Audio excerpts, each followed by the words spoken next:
Я думала, вот потерплю, и все пройдет. А боль в груди моей цветет, и виноградную лозой спускается к руке прямо по вене. Дымится и вскипает в жилах кровь. И кто бы мог, давно помог, но нет таких поблизости. Все за границей.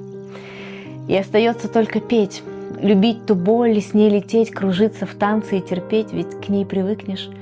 И тут наступит утром тишина, и ты вдруг ощутишь весна.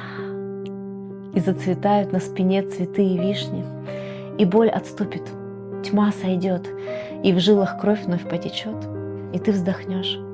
Я научилась снова верить. Есть люди, которые не просто живут в городе, они его переписывают в запахах утреннего кофе, в рассветах, в словах и в маленьких деталях, которые большинство из нас не замечает. Недавно я побывала в гостях у такого человека. В гостях у поэтессы Анны Либерт. Аня живет на юге Германии. Здесь она воспитывает дочерей, пишет стихи и принимает гостей в своем уютном отеле, превращая каждый приезд не просто в отдых, а в особенные моменты. Она надевает лучшие платья, накрывает на стол так, будто ждет самых дорогих гостей, щедро делится незабываемыми моментами и умением замечать красоту и проживать жизнь осознанно. Мне захотелось понять, откуда рождается это умение жить не торопясь, создавать вокруг себя атмосферу тепла и вдохновения и превращать обычную жизнь в маленькое произведение искусства. Это история о женщине, которая пишет стихи не только на бумаге, но и в самой жизни. Ух ты, как быстро! Всё. Вот это да! Мы идем? Да. Вообще, я Мы не все знаю. хотим. Что мы только не хотим. В Екатеринбурге сейчас расскажу. Таким чудесным образом удалось урвать, по-другому не сказать. Когда мероприятие организовываешь, скатерть за встречу. За встречу. Спасибо тебе большое за приглашение. И милости просим. Я была тронута. Пойдемте гулять. Пойдемте. Пойдемте. Откуда муха тут так? Пойдемте, я вас провожу в Терн. Чтобы... Бывают ли моменты, когда нет сил держать образ? А я не в образе. Никогда. Это твоя жизнь. Я так и живу, конечно. Я ведь хожу на рассветы не для того, чтобы на кого-то произвести впечатление, а чтобы самой напитаться. Поэтому нет. А когда хочется ли когда-то побыть вот вне этой красоты? Или эта красота и есть твоя жизнь? А мне хочется иногда уехать, например, в горы, и я это делаю. Или я очень люблю Флоренцию.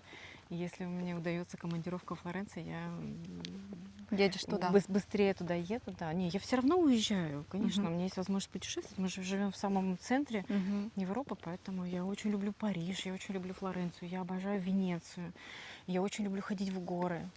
А Я есть люблю такое? хайкинг, поэтому при первой возможности я, конечно, меняю картинку. Есть такое, что, например, тебе не хочется красиво накрывать стол, вот вообще не хочется гостей в твоем доме, хочется просто тишины, Нет, когда гости у меня запереть дом? Нет, когда гости у меня есть, мне всегда хочется их порадовать красивой сервировкой. А если вот гостей нет, сама для себя, да, я, конечно, могу поесть из более простой посуды. А еще я люблю есть руками. Это просто моя такая, не знаю, наверное, плохая привычка, но вот знаешь, съесть картошку В мундирах. в мундире руками, я просто это обожаю. И у меня тоже про это есть стихотворение. Да? Да. Ну-ка, давай. Позволь мне, Боже, искренне пройти свой путь и быть благим для мира всех венцом. Я так хочу себя в пути не обмануть, остаться человеком с человеческим лицом. Хочу смиренно радости прожить, простое счастье для простого человека и радоваться по утрам, что ем я свежий хлеб. И благодарна быть тебе за это. Мне счастье важно с близким разделить, как тот кусочек хлеба. Пусть он будет с маслом, я угощу весь мир, мне щедрой важно быть. Тогда и на душе спокойно и все ясно. Хочу гулять я просто по лесу, петь песни у костра и жареной картошки. Ведь чтобы счастье ощущать, не обязательно совать в кастрюлю сразу поварёшку, а ложкой аккуратно счастье есть, не расплескав при этом и не уронив ни крошки. Я, правда, очень жизнь свою люблю. Люблю вокруг людей крепкие объятия. Люблю по вечерам смотреть, как зажигают в окнах свет. Еще люблю встречать рассвет, писать стихи и обнимать своих детей, которые едят так вкусно хлеб, причмокивая от того, что хлеб тот с маслом. Это это очень красиво. А ты правда вот такой человек, который можешь наслаждаться мелочами и Конечно, довольствоваться мелочами? Конечно, так вся жизнь наша создана из мелочей. Я люблю замечать эти мелочи, особенно когда это привет от Вселенной. Ну вот там, например, какой-то хлеб с маслом, ты прям Обожаю. можешь радоваться этому. Я только этому и радуюсь, да. Меня радуют мелочи, как раз-таки вот новые туфли, вкусный хлебушек, хорошая погода, бабочка. Ну, я искренне этому радуюсь, конечно. Но ты знаешь, что ты особенная в этом моменте? Потому что очень многие люди уже потеряли этот дар. Они не умеют радоваться мелочам. Нет, я радуюсь каждый день. Я так жизнь свою, правда, люблю. И вот каждый цветочек у меня есть кролики, и я каждое утро собираю для них траву. Вот пока я несу эту свежесорванную траву, я ее нюхаю и занюхиваюсь, потому что я обожаю этот запах, я обожаю аромат свежескошенной травы, и для меня это тоже такой некий ритуал. Я люблю мелочи всякие разные, да. Ань, а как действует на тебя вот это место? Оно тебя замедляет или наоборот собирает? Я бы сказала, наверное, умиротворяющее. оно на меня действует. Умиротворяюще. Но так я научилась держать баланс между творчеством, работой и всеми остальными своими активностями. Все-таки я рада, что я живу в маленьком городе, потому что когда я жила в большом городе, в Екатеринбурге или в Праге, мне всегда хотелось больше на природу. И даже когда мы сюда переехали, мне мама говорит: вот, ты будешь жить в маленьком городе, лучше бы жили в большом и выезжали в маленький город на природу. Я говорю: нет, я лучше буду жить в маленьком городе, если мне нужно выезжать в большой по делам. Ну, собственно, так и получилось. Мы живем в маленьком городе, рядом природа. Я здесь, конечно, имею возможность гулять. Черпаешь Да, энергию вот в этой не природе. бояться. Я здесь абсолютно свободно гуляю, да, одна и рано утром, и в лесу. И у меня есть ощущение безопасности. В большом городе, например, такого ощущения нет. Все равно присутствуют какие-нибудь подозрительные личности. Здесь у нас относительно Как спокойно. жители твоего города? Они тебя уже знают? Знают. Я тебе уже рассказывала, что А у меня есть. еще раз давай. У меня тут репутация местной сумасшедшей, потому что во-первых, я рано просыпаюсь, и часто можно увидеть в 5 утра девушку в кустах, потому что С камерой. с камерой в руках, потому что я снимаю рассветы. Но плюс так как у меня концертная программа, у меня стихи, я эти стихи учу как раз-таки тогда, когда я хожу. И я бывает в наушниках, потому что у меня в наушниках музыка, а когда ты в наушниках, ты достаточно громко говоришь. Ну и, соответственно, я бывает рано утром, в 5 утра, в лесу или где-нибудь на озере иду и читаю стихи. А потом вечером я одеваю свое вечернее платье. И, конечно, я немножко была неуместна поначалу, но сейчас местные жители уже ко мне привыкли. Да, и даже радуются, как будто бы и ждут моего появления на площади. Есть хотя бы на что посмотреть в этом Смотреть, городе, на да. кого посмотреть. Ну, потому что ты всегда такая нарядная, такая Ну, красивая. Я люблю нарядно одеваться, у меня действительно достаточно нарядный гардероб. У меня много ярких длинных платьев, всякие шляпки, Для повседневности. банты, и я это ношу в повседневности, да. Я считаю, что у меня праздник каждый день. Но все-таки этим ты и выделяешься в Германии. Редкость все-таки банты и шикарные платья на повседневность. А ты? Это твой уже знак качества. Я чувствую себя собой. Когда я красиво одета, я сама себе нравлюсь. Поэтому мы же, переезжая, эмигрируя из страны в страну, мы все равно берем себя с собой. Но, собственно, я сюда себя с собой привезла, а я вот такая. Мне нужно красиво одеваться. Мне нужен большой гардероб. Было у тебя уже такое, что тебя на улице узнавали? Конечно. Да? У меня ведь Инстаграм, он достаточно популярен среди местной аудитории. То есть он такой локальный. И бывает, со мной люди здороваются, а я не знаю, кто со мной здоровается. Ну и плюс я снимаю контент для городских каких-то мероприятий, и это тоже всегда огромное количество людей, и меня, в общем-то, уже привыкли видеть с камерами. Поэтому А автограф просили уже на улице? на улице здесь нет, но у меня просят автограф после концерта. И для меня это всегда удивительный процесс, когда люди... Я на каждом концерте оставляю гостям какие-то записочки, такие красивые открытки, где вручную я подписываю пожелания, и в этих открытках там метафоры из стихов, вырезки прям. И удивительным образом все эти метафоры, они абсолютно разные. Где-то у меня так коллекция из 60, может быть, 70 метафор. И я их на каждый концерт распечатываю и рандомно раздаю гостям. И гости достают и говорят: а это про меня. Ой, а как мне важно было именно это услышать именно сейчас. Знаешь, такая некая метафорическая Мгм, карта в мгм. стихах. Вот. И потом на эти карточках, да, я расписываюсь.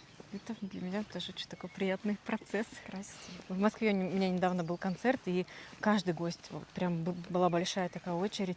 Я часа полтора, наверное, подписывала открытки.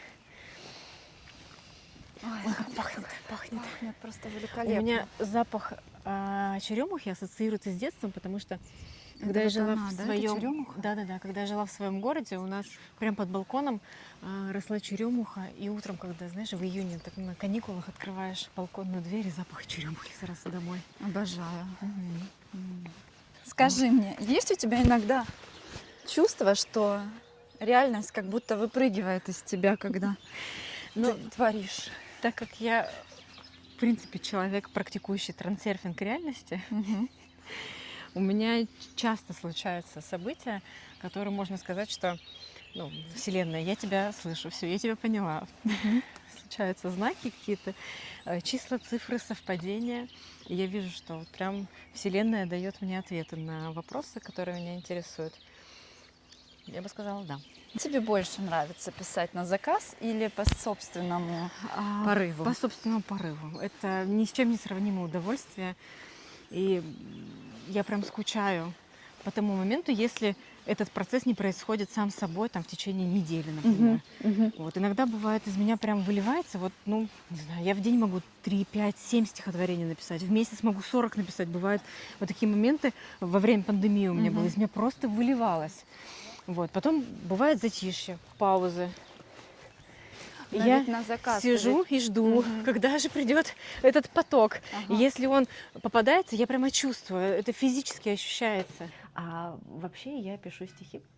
Вот просто там, особенно вот любовная какая-то лирика. Я смотрю фильмы, читаю романы какие-то. Ко мне просто приходит текст, и я его успеваю только записать, и я не понимаю, о чем этот текст. Он настолько глубокий, сложный, прям вот душераздирающий иногда. Я думаю, ну и что, к чему я это написала сейчас, зачем мне это все пришло. А потом я его учу и читаю на концерте. Потом приходит девушка, просто вся в слезах, и говорит: это моя история, как вы могли про меня написать? Это моя история, это про меня. Я говорю: ну, значит, она написана для вас. Знаешь, как будто некий, как проводник, оно просто приходит. Я вот уже говорила, что песни и стихи пишутся разными органами чувств. Стихи, они бывают, выливаются из меня, мне нужно только успеть записать. Есть даже иногда ощущение, что мне кто-то их надиктовывает, как будто бы я слышу голос. У меня вот этот вот поток пошел, я ставлю точку, фух, и оно растворилось, и все, я потом не могу зацепиться дальше. То есть я ставлю точку именно в том месте, где она должна быть. Да, мы сегодня говорили про то, что должно быть все на своем месте. Видишь ли, солнце живое не гаснет, тускнеет лишь свет у людей внутри. Времени нету зари, и вечности нет у нее. Все, что носишь внутри, другим раздай, подари. Все, что блещет в тебе живого и настоящего, что манит других еле видным лучом. Разверни руки бережно к солнцу, заполни пространство мягким, тягучим теплом. И вкуси этот свет десертом. Липкая нега ластится по щеке. Как же чудесно небо, когда солнце игривое катится вдалеке. Как же оно терпеливо. Мы предаем, а оно все же греет нас. Видишь ли, солнце живое никак не погаснет. Тускнеет лишь свет внутри нас. То есть ты не слышишь своих стихов на немецком языке. Нет, вообще не слышу. Они для тебя не существуют на немецком Но языке. они у меня, в принципе, я тебе уже говорила, что я не чувствую язык. Для того, чтобы писать поэзию, нужно язык чувствовать. Мгм. А я немецкий язык не чувствую. Я его технически понимаю. Я иногда чувствую себя как собака, знаешь, потому что я все понимаю, но я не могу сказать. Мгм. Да, какие-то бытовые простые вещи, там, zweimal Fisch per bitte, конечно, я уже говорю. Тебе И, просто в принципе, недостаточно этой лексики, да. которая у тебя уже есть. Да, Ты но это не хочешь. мой родной язык. У меня все равно. Ты собираешься здесь оставаться? Ты чувствуешь себя здесь дома, в этом городе? Я дома там, где живет моя семья. Мгм. Это было изначально запланировано мероприятие, что дети должны получить немецкое образование. Пока дети получают немецкое образование, мы здесь. Как сложится потом, я не знаю. Но вообще я Но у тебя есть открыта мечта миру. переехать в другое место? Пока нет, мне здесь хорошо. Мне Хорошо. нравится. Может быть, в другом городе. У Мгм. меня есть один любимый город в Германии, Баден-Баден. Я там Мгм. много раз была, и никогда не... Я была там на мероприятиях, всегда по работе приезжала. И последний раз у меня был там концерт, вот в январе, 24 января. И мы с организаторами на следующий день, я осталась ночевой в Баден-Бадене, и мы на следующий день пошли просто гулять по городу. Я вот иду, я понимаю, что вот в этом городе я могла бы жить. Там так красиво, там так хорошо. Там... Тебе бы пошел этот город. Он Мгм. тоже курортный, такой Да. спокойный, природа Да. красивая. Ну, возможно, на пенсию я как-нибудь там окажусь. А пока здесь.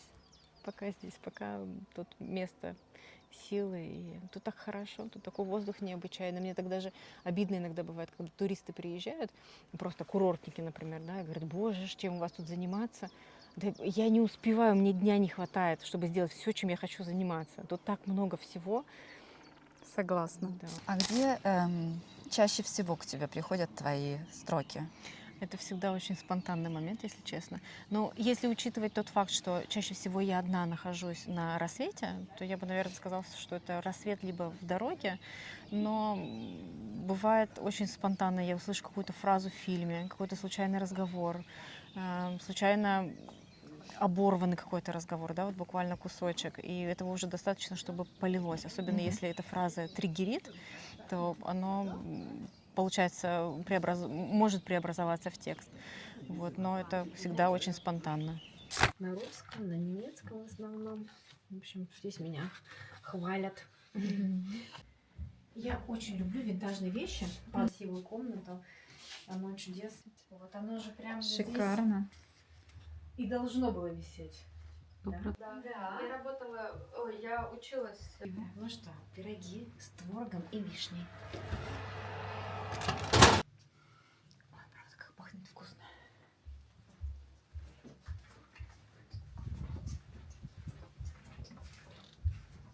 Еще у меня всегда...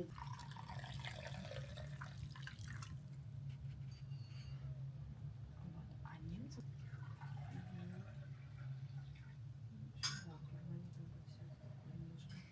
Слушай, а вот в плане усталости, да, что ты живешь на работе. Я устаю, потому что, как правило, ко мне приезжают гости сразу большой компании, например, 8 человек. Это значит, что комнаты сразу 4 комнаты одновременно заняты. И убрать за один день 4 комнаты, все перестелить, перестелить постель. Мне нужно переключаться. Но, как правило, у меня в будни очень мало людей. Бывает иногда летом. Вот, у меня заняты все выходные. Вот, поэтому я в течение, там, вот, например, в воскресенье гости уезжают, в понедельник у меня день стирки, я убираю все белье, все перестирываю, и в понедельник, там, начало вторника у меня белье сушится. Я во вторник занимаюсь, например, уже другой работой, пока вот машинка там стирает. Вот, я могу заниматься каким-то контентом, домашними делами, съездить куда-нибудь в командировку в будни по какой-то другой работе. Ну, нет. Ну, я устаю, конечно, но так у меня несколько видов деятельности, я переключаюсь с одной на другую, поэтому она как-то так... Каждое стихотворение становится песней. Скажем так, песня должна быть достаточно простой для восприятия, а стихи, наоборот, должны быть достаточно сложными. Вот. Поэтому, так как я в основном поэтесса, а не автор песен, у меня очень долго не получались стихи, на которые можно сделать песню. И в итоге вот я об этом давно мечтала. У меня вообще есть мечта, чтобы я, например, на мои стихи были написаны песни для фильмов, для сериалов. Там было бы идеально. Я прям вот об этом мечтаю. Хотелось бы, чтобы мои стихи не просто были где-то вот в интернете, а вот чтобы они попали в фильм. И я так хотела, чтобы у меня начали получаться песни. Вот ты представляешь, я иду и вот хочу написать песню. И тут выходит информация от Сергея, да, что у него нету автора. Я думаю, все, я сейчас что-нибудь напишу обязательно. Я как раз, знаете, вот когда появляется какая-то идея, вдохновение, да, оно сразу работает в нужном направлении. Вот я иду на рассвет, и я понимаю, что у меня накручиваются вот эти вот слова, и я начинаю это писать и задаю этот вопрос, правильно ли вообще я иду, и вижу этот огромный шар воздушный. Иду, плачу, так хорошо, и дописываю в это утро песню. Ко мне на концерты в основном приходят абсолютно чужие для меня люди, но они приходят, и они обнимают, они с цветами, они плачут. А вот друзья, которые меня хорошо знают, ой, а я не люблю поэзию. Да ну, как бы это скучно. Да ты даже не слышал, о чем я пишу. Как ты можешь сказать, что это Мгм. скучно? Ты не ведешь соцсети, ты не видел. Ну а что, о чем ты там пишешь? То есть Мгм. вот бывают такие ситуации, думаю, ну как-то странно. А как рождается вообще вот стих? Спонтанно, как правило, это какая-то случайно услышанная фраза. Вот, например, у меня есть подруга, вот, про которую я говорила, да, у которой сложные отношения. Отношения. Да. Мгм. И мы с ней разговариваем, она рассказывает, вот я ему говорю, прошу, не убивай, еще живет и дышит, имеет в виду чувства. Мгм. Я говорю, я тебе перезвоню, погоди. Мгм. Прошу, не убивай, еще живет и дышит, еле бьется, со строчками крылатыми мне впредь не совладать.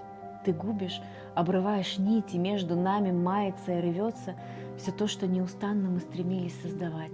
Все то, что между нами стало прошлым, глупым, тленным. Твои слова во мне все превращают в пустошь, пепел, пыль.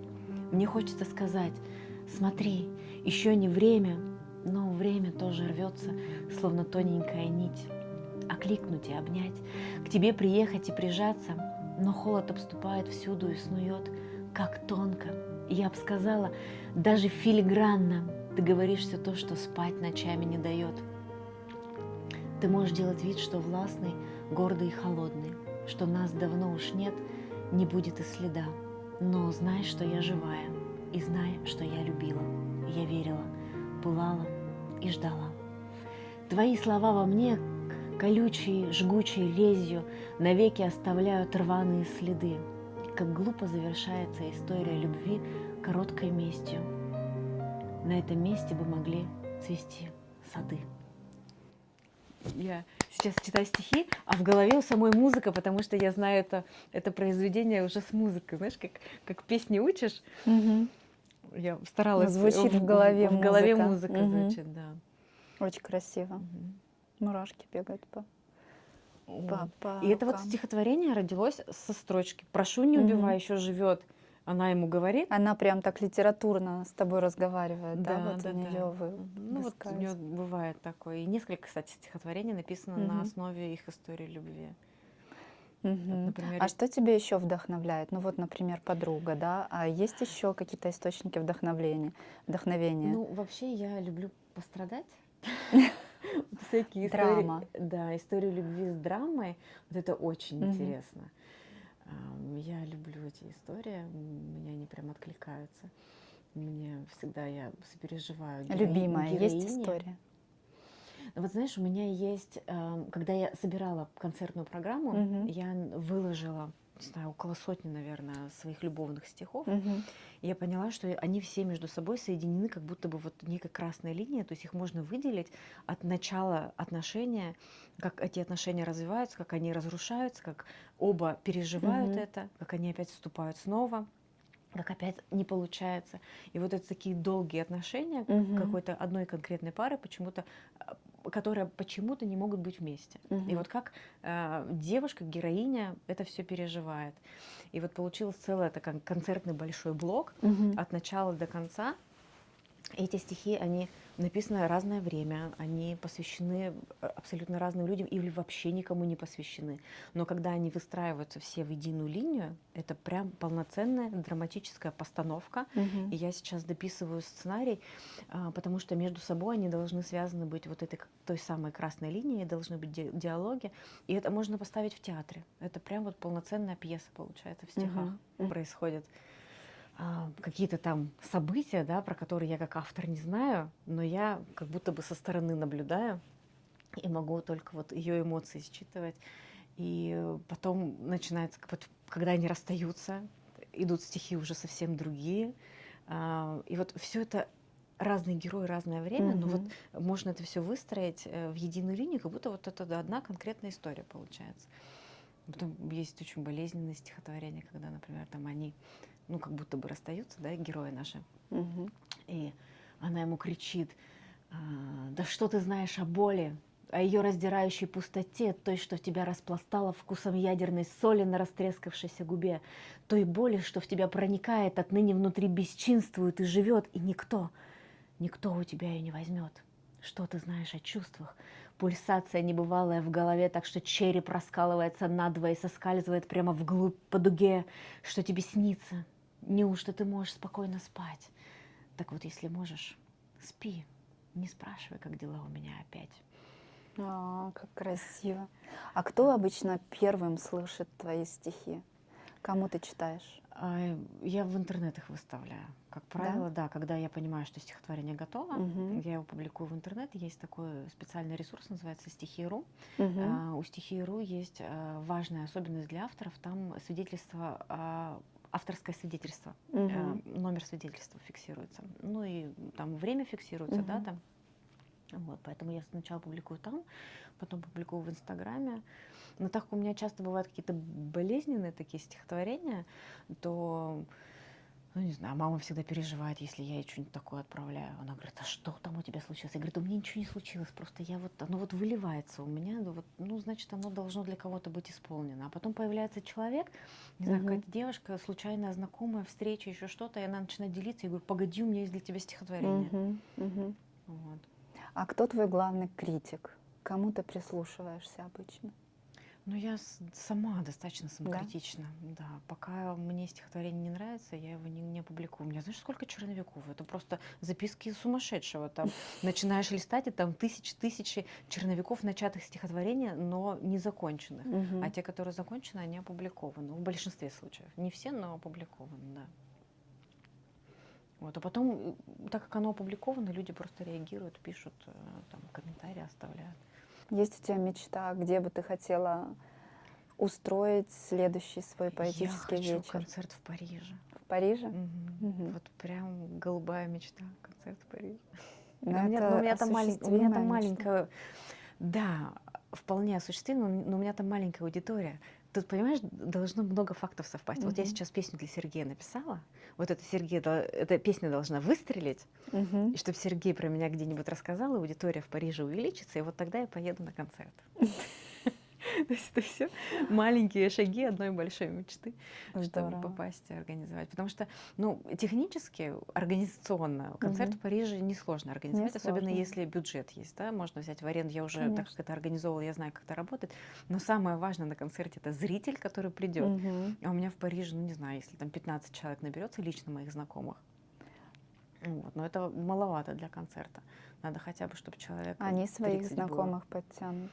Вот не факт, понимаешь? Дело в том, что в Праге меня сотни людей знают, и я очень сложно собирала зал. В Мюнхене получилось так, что люди говорили, да-да-да, мы придем, и в итоге не пришли, была только половина зала. И так как я лично несу расходы за это, я ведь на этом не зарабатываю, Мгм. получается. Это Мгм. только расход, ну сколько можно альтруизмом заниматься? Ну хотя бы в ноль нужно выходить, Мгм. хотя бы по нулям. А концертные Согласна. площадки в Париже, ну, они от 1500 в среднем начинаются. Если в Берлине зал стоит там 500 евро, то Мгм. в Париже это уже 1500. И для этого нужно, чтобы хотя бы там Мгм. 30 человек пришли и купили этот билет. То есть пока что вот это дело не окупается, да? Пока что Оно ты вообще не окупается, оно только в М. минус идет. минус. Да. Я это делаю просто ради удовольствия. Для души, это Во-первых, хобби. для души, во-вторых, мне ведь каким-то образом нужно все-таки популяризировать себя вот Мгм. в этой индустрии, поэтому я это делаю для себя, для контента. Мгм.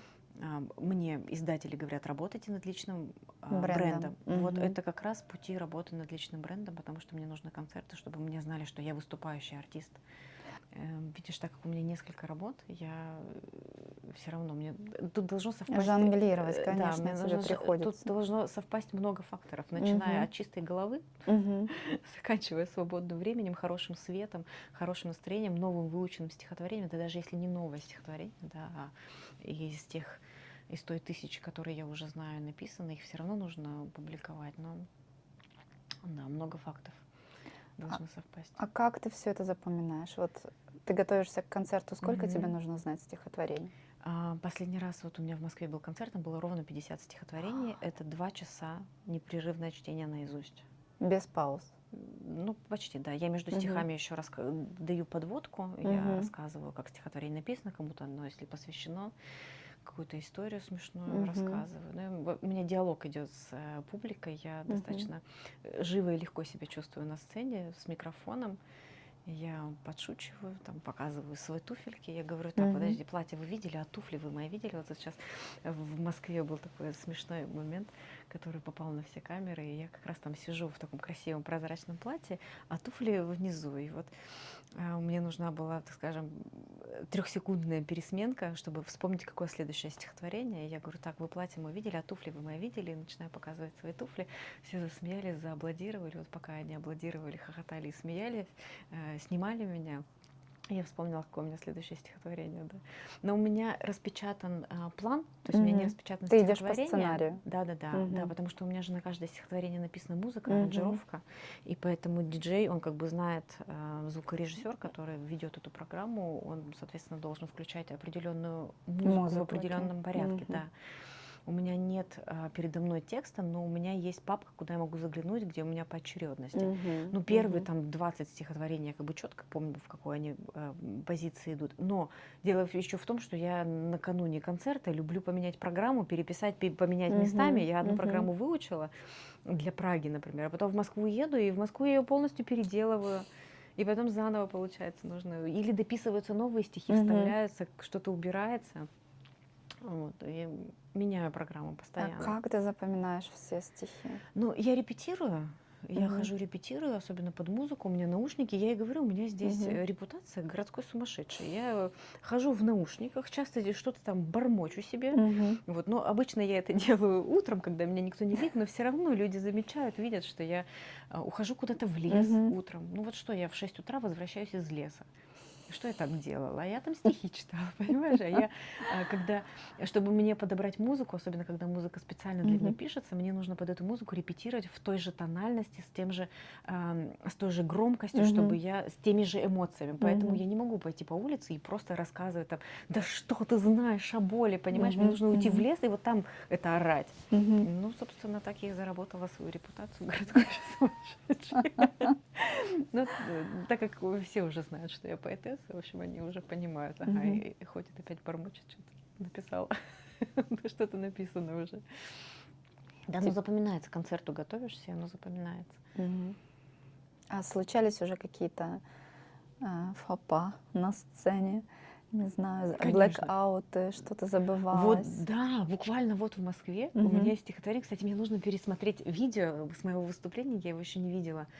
В одном моменте я забываю следующее четверостишее. Мгм. И я пишу тут же в моменте следующее четверостишее, совсем другое, новое. Спонтанно прям. Спонтанно. Зрители Мгм. вообще даже не поняли. Я говорю, вы заметили, что я в один момент у меня была подруга Таня, которая знает мои стихотворения наизусть. Она была уже Мгм. на третьем моем концерте. Она Мгм. была дважды в Екатеринбурге и в Москву специально прилетела. Я говорю, ты заметила, что в этом стихотворении были не те слова? Она говорит, нет. Я говорю, я написала в моменте выступления, я дописала четверостишее, и потом вспоминаю следующую Мгм. строчку, и все, и оно пошло дальше. Мгм. Да. Вот Ну, буквально, выкрутилась, да, буквально в выкрутилась. Москве это было. Ну нет, Мгм. бывает не то, чтобы я забываю, нет, я стихи не забываю. Это вот первый раз было, что я вот, знаешь, все, я дочитываю строфу, и все, и пустота, я не понимаю, что дальше у меня. И мне пришлось, а я уже в процессе, я стою на сцене, я читаю, и мне Мгм. пришлось придумать новую строфу, и потом мозг раз включился, и опять пошло. Вот. Было пару раз, когда я просто, ну, запиналась где-то, Мгм. ну, это понятно, как бы это такой живой же процесс, вживую читаю все. Ну, нет, а так, что прям там совсем не вспомнила, нет, не было. А откуда вот вообще идет эта мечта стать поэтессой? Я вообще никогда не мечтала стать поэтессой. Нет? Нет, в детстве я мечтала стать балериной сначала, потом у меня Мгм. была мечта вот быть организатором свадеб, и я мечту свою реализовала, я в итоге стала организатором. А потом просто пошел отклик, понимаешь, когда началась пандемия, когда свадьбы прекратились, когда все стало на паузу, а стихи, они просто лились и лились и Мгм. лились. Я Мгм. же ходила на рассветы, уже начала ходить, и поэтому Ну, просто такое, знаешь, замещение произошло. Потоки, Да, мгм. и все. И потом стихи вышли на первый план, а потом, когда особенно и концерты пошли, конечно, приоритеты поменялись. Ну, в детстве, если бы мне даже вот 10 лет назад сказали, что ты будешь поэтессой и стоять на сцене, я бы не поверила, сказала, да ладно, господи, что я там пишу. Я пишу, конечно, но я же не Мгм. записываю ничего. Мгм. Мне так Мгм. жалко некоторые стихи, знаешь, в голове напишешь и не Мгм. запишешь в итоге, да? Вот, и мне так жалко Обидно, некоторые конечно. стихотворения. Вот прям я вспоминаю, когда я подростком была. Думаю, вот там вот про эту ситуацию было стихотворение, как жалко, что я его не дописала. И вот тут вот было стихотворение, как жалко, что вот этот дневник Мгм. выбросила. Там тоже такие интересные стихотворения были. Вот, ну, сейчас уже не вспомню. Ладно, новое напишу. А тебе хотелось бы стать популярной? Ну, в узком кругу, наверное, да. То есть я не представляю себе популярность прям вот совсем такую Как у большую. Пушкина популярность? Или у Есенина? Или, Ну, даже возьмем ту ну, же в книжке, Соломонову. наверное, да, в книжке, особенно, не знаю, как насчет школьных там учебников, но быть автором стихов для фильма, быть автором песен для известных исполнителей, да. Хотелось бы. Да, я, собственно, в этом направлении сейчас двигаюсь. Мне бы хотелось писать песни для... Мне бы хотелось, чтобы слова жили, понимаешь, чтобы они не копились в столе, Мгм. чтобы они все-таки про них знали. Да. Ну, прямо там популярность. Мировая. А Мировая. знаешь, Ну вот вот это... хотелось, чтобы легче собирались те же концертные залы. Мгм, Большой зал мгм. нет, но хотя бы вот чтобы там 50, 70, 100 человек, я точно знала, что у меня в любом крупном городе я 100 человек соберу. Хотелось бы зарабатывать этим деньги. Вообще это можно монетизировать, по крайней мере, на продаже сборника, на Мгм. каком-то мерче, на песнях, безусловно, можно зарабатывать. Если это еще будет приносить деньги, то я буду вообще счастлива. Пока Мгм. это только расход на мои новые платья, на концертные площадки. Мгм. Если это будет, ну, собственно, у меня вот отель и работает, чтобы у меня были концерты. Я здесь чуть-чуть заработаю, раз, все в концерты.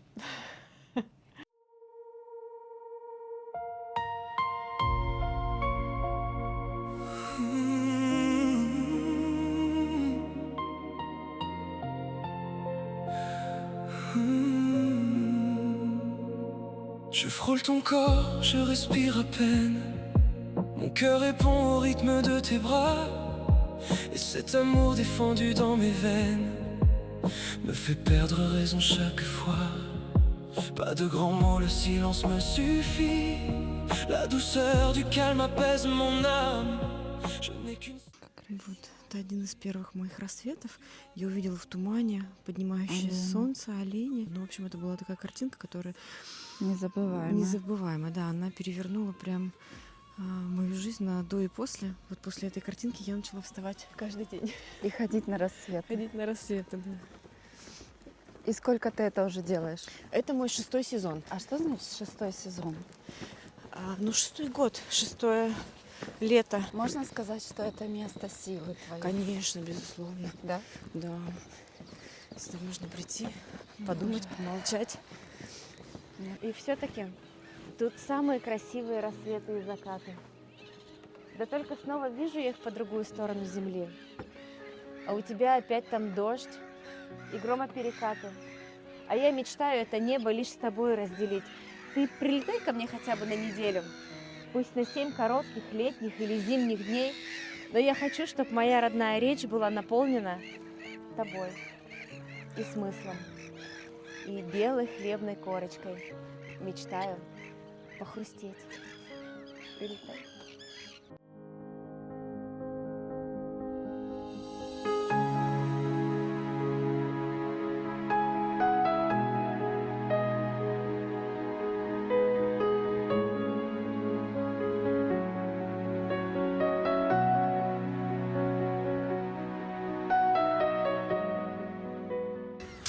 Зачем стоит сюда приезжать? За рассветами. Хоть рассветы это и не моя тема, да, я вообще-то сова. Но за этим стоит сюда приезжать. Я готова вставать в 5 утра, чтобы вот этого видеть. Я уеду туда, где ярче, смелее ночные сны, где дороги меня поведут до конечной моей, до весны, где я буду стоять с дальним видом на горы, реку с мостом, беленький домик и храм, где закатное небо на блюде с каймой так щедро разносят богам, и куда ни пойдешь, за тобою по следу лишь звуки порхающих птиц. Там свирели поют до утра и до трепета длинных ресниц, до мурашек спинных, до багровой тягучей зари. Я стою, не дышу, так сбываются вещи и сны. Как раз вовремя я достаю булочки из духовки.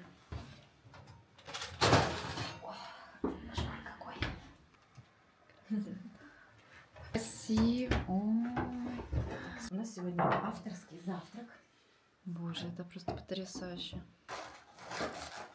Для крошки. Это в кадре всегда очень красиво смотрится. Чай, кофе, потанцуем. Танцуем, да, пожалуйста. Горячий блинчик прям.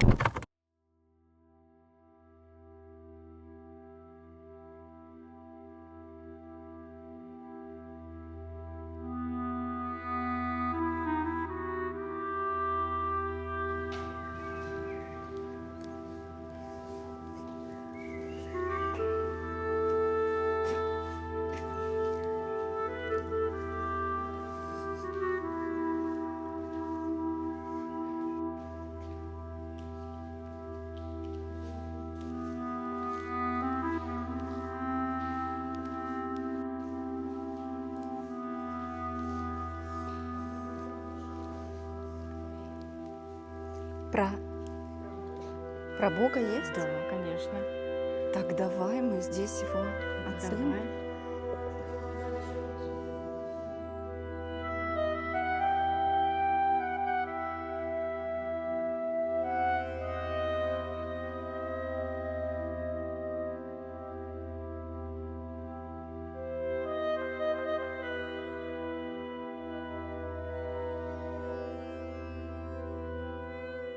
Ань, а скажи, тебе важна тишина, чтобы писать свои стихи? Конечно, я, собственно, поэтому и просыпаюсь раньше всех, для того, чтобы побыть в тишине, побыть одной, услышать себя. Да, я люблю тишину. Я вообще люблю одна бывать. Собственно, поэтому и хожу на рассвет. А вот в церкви, когда что ты здесь ищешь? Какую тишину? Конкретно в эту церковь я прихожу просто понаблюдать за красотой, потому что я не являюсь католичкой. Но несмотря на то, что я в принципе не принадлежу никакой церковной конфессии, у меня достаточно много стихов про Бога, и у меня есть в моем сборнике стихов, в котором написана рукопись, целый раздел, который называется «Беседы с Богом». И там прям вот стихи, которые просто вот из меня выливаются, и там часто присутствует слово «Бог». Я вообще люблю церкви. Я просто сюда прихожу понаблюдать за красотой, которую люди создали. Именно Здесь католические? Я вообще разные люблю храмы и церкви. Я люблю просто наблюдать за красотой, которая здесь создана руками человека. И здесь невероятная атмосфера, невероятная акустика. Здесь просто хорошо. У меня нет никаких отталкивающих эмоций, никакой тяжести я здесь не ощущаю. Мне наоборот тут красиво, спокойно. Но она очень светлая, да? Она очень Во-первых, такая... она очень светлая, она очень большая для такой маленькой деревни. Во-вторых, у нее необычный купол. Обычно католические церкви купольного такого строения, полукруглого. А здесь, видишь, квадрат, картина. И самое интересное, что это создали люди своими руками. Это невероятный труд. Я обожаю талантливых людей. Я очень люблю замечать красоту и талант, когда люди могут это создать. Будь то ты в маленькой деревне в Бад-Бухау, в церкви или в Сикстинской капелле, если ты умеешь замечать эту красоту, она, конечно, наполняет. Терпкая сладость разлита под кожей гранатовым соком. Разбуди меня, Боже, от бреда людского, пусть мысли мои и слова держат связь с небосводом. Бренно плутать я устала, хочу я живого. Хочу я живого, и слова, и действия тоже, как соком гранатовым располосована кожа и капли, что льются на землю терпки, но так сладки. И мысли мои так чисты, невзирая на игры с разумом прятки. Метафоры сладкий букет распускается в полночь, Пишу я талмуды стихов про любовь, безысходность и терпкая сладость, что бьется подкожно, так манит, тревожит. И запах граната мою откровенность умножит. Пишу я гранатовым соком историю света, чтоб через века меня помнили дети, что будут поэтами лучше, чем я. Когда я пишу, гранатовой корочкой стих заживляет меня.